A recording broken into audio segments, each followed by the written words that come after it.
Today we're coming to you with the BOKER Plus Papillon, or it might be pronounced Papillon or Papillon, I'm not sure, but we're going to go with Papillon. I purchased this from Blade HQ. It is made in the USA, although on the Blade HQ website at the time of purchase it said country of origin China, so I'm not sure if maybe they have something off. Oh, I wanted to give you a few images. The box is pretty much the standard type box that sorry about the bump in the camera there, that most of their balisongs, or otherwise known to some as butterfly knives, come in. Open it up here. I'll have some still photos at the end if you care to check that out for a little better resolution. We have a box itself, and then this nice little pouch, double zipper pouch. There's a little hole there for if you want to put a lock on it. So let's open this up. I did previously open this up to make sure everything was in the packaging. The knife comes in this paper. There's a desiccant pack and the normal little literature on BOKER, the company, in English and German that you usually get with a BOKER knife. So we'll set this to the side, open this up.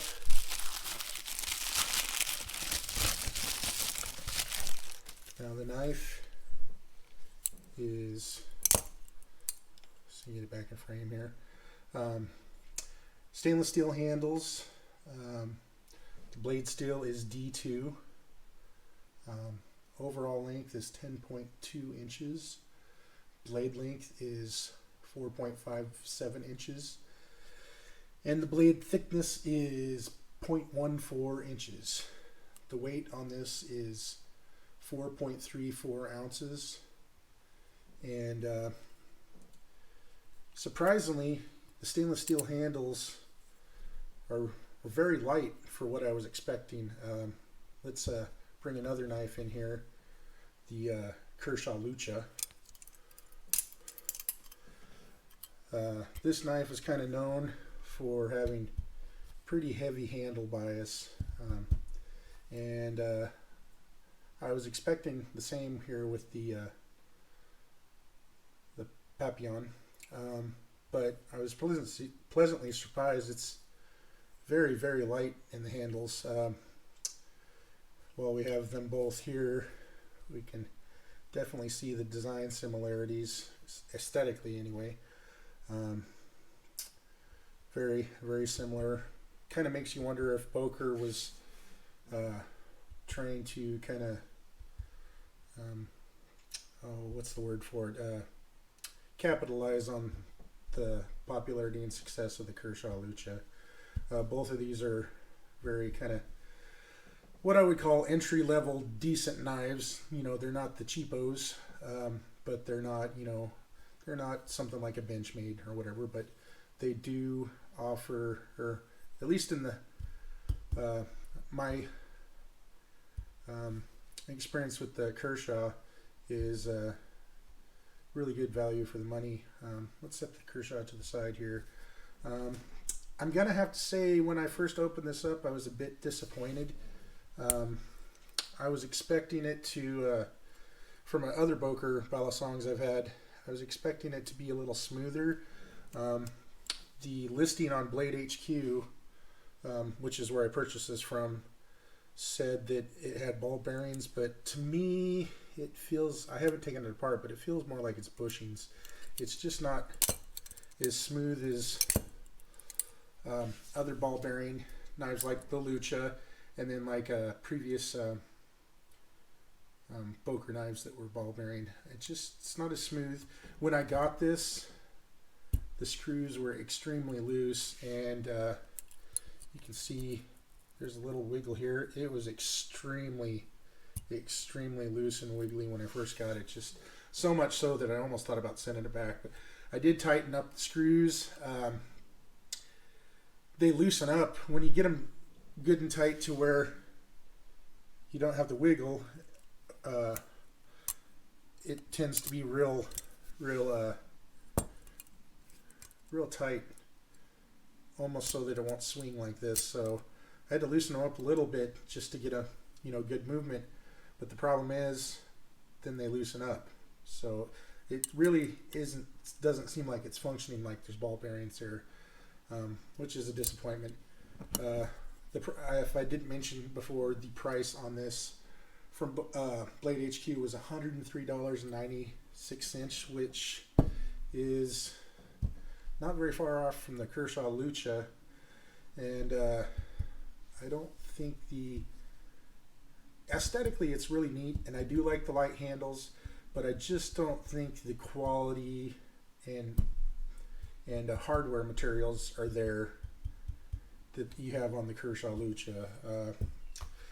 Previously, I had reviewed the BOKER, I believe this is called the Papillon Tactical Large. This is a BOKER Plus, made in the USA, D2. This one does have ball bearings, and it's much smoother, along the same lines as the Kershaw Lucha. I really like the quality and fit and finish on this knife. One of my gripes on it was this, I did like this blade shape, but that little barb on this kind of what they call a harpoon blade shape really comes up and whacks you in the back of the hand, when you're flipping it and stuff. I'm not much of a flipper, but even when you're opening it, sometimes that little sharp area will hit you, and it's I don't know, it's not a deal breaker, but it's not pleasant. But I was expecting this kind of quality from this knife, and I just don't think it's there. Even like when I got it probably doesn't show up, but one of these screws here right out of the box was scratched, which whatever, but when you get a brand new knife, you expect it to not look used, so that was kind of a bummer. That might show up there. I'm seeing it there, but anyhow, do I think it's worth the money? I mean, if you want to add it to your collection as something to fill in, if it's your only knife that you're your only balisong or butterfly knife you're going to get, I would probably go with that Kershaw Lucha, being the price point's pretty similar. I am kind of a Kershaw fanboy, but I've kind of come to like the BOKERs too, but like I said, it's not on the level with that one.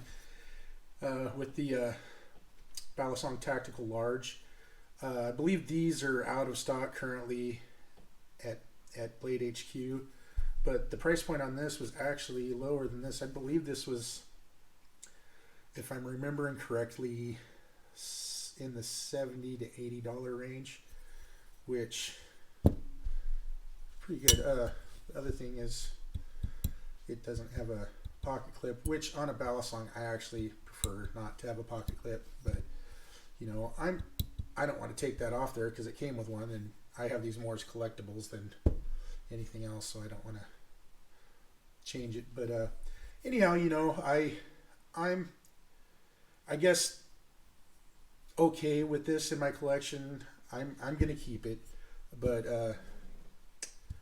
I would just say, if you like BOKER, if you want to add a new knife to your collection, it's really decent quality, just didn't live up to the expectations that I had for it. I've been waiting for this to become available quite a while, and when it did, I was pretty excited. But you can make your own decisions on that. Yeah, it's a nice addition to this collection, but if you're only going to buy one, if you're willing to spend a little over $100 on that, I'd go with that. If budget is your main factor, and you don't really feel like spending over $100, and it's available at the time, I'd go with the Balisong Tactical Large by BOKER Plus. Pretty great fit and finish, and the G10 scales are nice. Everything fits together just perfect. Again, these are both D2 tool steel, or I don't know if D2 is tool steel. I believe it is, but D2 steel. Kershaw, or excuse me, BOKER really likes to use D2, which I think is decent. You know, it's not a super high-end steel, but you know, it's tough. So if I did not mention Zen Pin Construction, they're kind of hidden here. I prefer Zen Pin Construction on Balisongs. I don't know, it's just a personal thing. I don't really have any reason for it. I just don't like the looks of the little tang studs. Let's see. Oh, I think that's about it. Again, the BOKER Plus Papillon, neat knife. Not quite what I was expecting, but it'll be a nice little addition to my collection. If you found any value in this video, or you know, this educated you on possibly, you know, whether or not you want to make this purchase, I'd appreciate, you know, if you just drop a like on the video. Sorry about that. Looks like I lost audio there at the end of the video. If you enjoyed this video and would like to see more like it, I'd appreciate if you would subscribe. I hope I've earned that. And thank you, and have a wonderful day.